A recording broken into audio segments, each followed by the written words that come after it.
ನಮಸ್ಕಾರ friends, quarterly result ಚಾನಲ್ಗೆ ಸ್ವಾಗತ. ಇಂಡಿಯನ್ ರೈಲ್ವೆ ಫೈನಾನ್ಷಿಯಲ್ ಕಾರ್ಪೊರೇಷನ್ ತನ್ನ ಕ್ವಾರ್ಟರ್ 3 ರಿಸಲ್ಟ್ ಅನ್ನು ಪಬ್ಲಿಷ್ ಮಾಡಿದೆ.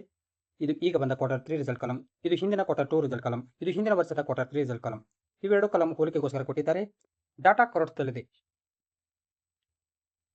ಎಲ್ಲಕ್ಕಿಂತ ಮೊದಲಿಗೆ ನೋಡೋಣ ರೆವೆನ್ಯೂ ಫ್ರಾಮ್ ಆಪರೇಷನ್, ಅಂದರೆ ಆದಾಯದ ಬಗ್ಗೆ. ಹಿಂದಿನ ಕ್ವಾರ್ಟರ್ 2 ದಲ್ಲಿ ಕಂಪನಿಯು 6899 ಕ್ರೋಡ್ ರೆವೆನ್ಯೂ ಜನರೇಟ್ ಮಾಡಿತ್ತು.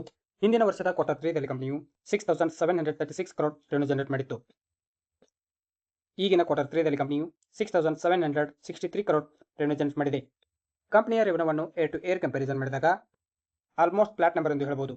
ಅದೇ ಕಂಪನಿಯ ರೆವೆನ್ಯೂವನ್ನು ಕ್ವಾರ್ಟರ್ ಟು ಕ್ವಾರ್ಟರ್ ಕಂಪ್ಯಾರಿಸನ್ ಮಾಡಿದಾಗ 1.9% ಅಷ್ಟು ಇಳಿಕೆಯಾಗಿದೆ.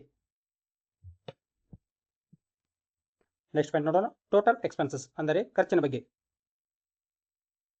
ಹಿಂದಿನ ಕ್ವಾರ್ಟರ್ 2 ದಲ್ಲಿ ಕಂಪನಿಯು 5287 ಕ್ರೋಡ್ ಖರ್ಚು ಮಾಡಿತ್ತು. ಹಿಂದಿನ ವರ್ಷದ ಕ್ವಾರ್ಟರ್ 3 ದಲ್ಲಿ ಕಂಪನಿಯು 5141 ಕ್ರೋಡ್ ಖರ್ಚು ಮಾಡಿತ್ತು. ಈಗಿನ ಕ್ವಾರ್ಟರ್ 3 ದಲ್ಲಿ ಕಂಪನಿಯು 5135 ಕ್ರೋಡ್ ಖರ್ಚು ಮಾಡಿದೆ. ನೆಕ್ಸ್ಟ್ ಪಾಯಿಂಟ್ ನೋಡೋಣ, ಪ್ರಾಫಿಟ್ ಫಾರ್ ದ ಪೀರಿಯಡ್ ಅಂದರೆ ಲಾಭದ ಬಗ್ಗೆ. ಹಿಂದಿನ ಕ್ವಾರ್ಟರ್ 2 ದಲ್ಲಿ ಕಂಪನಿಯು 1612 ಕ್ರೋಡ್ ಪ್ರಾಫಿಟ್ ಮಾಡಿತ್ತು.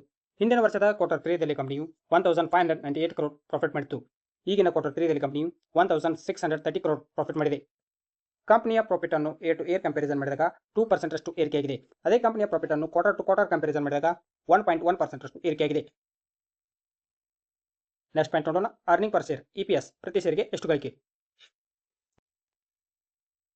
ಹಿಂದಿನ ಕ್ವಾರ್ಟರ್ 2 ದಲ್ಲಿ ಕಂಪನಿಯು ₹1.23, ಹಿಂದಿನ ವರ್ಷದ ಕ್ವಾರ್ಟರ್ 3 ದಲ್ಲಿ ಕಂಪನಿಯು ₹1.22, ಈಗಿನ ಕ್ವಾರ್ಟರ್ 3 ದಲ್ಲಿ ಕಂಪನಿಯು ₹1.25.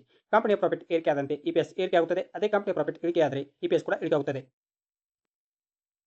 ಓವರಾಲ್ ಕ್ವಾರ್ಟರ್ ರಿಸಲ್ಟ್ ಬಗ್ಗೆ ನೋಡೋದಾದರೆ ಎವರೇಜ್ ನಂಬರ್ ಎಂದು ಹೇಳಬಹುದು. ನೋಡೋಣ ಮಾರ್ಕೆಟ್ ಯಾವ ರಿಯಾಕ್ಷನ್ ತೋರಿಸುತ್ತೆ ಅಂತ.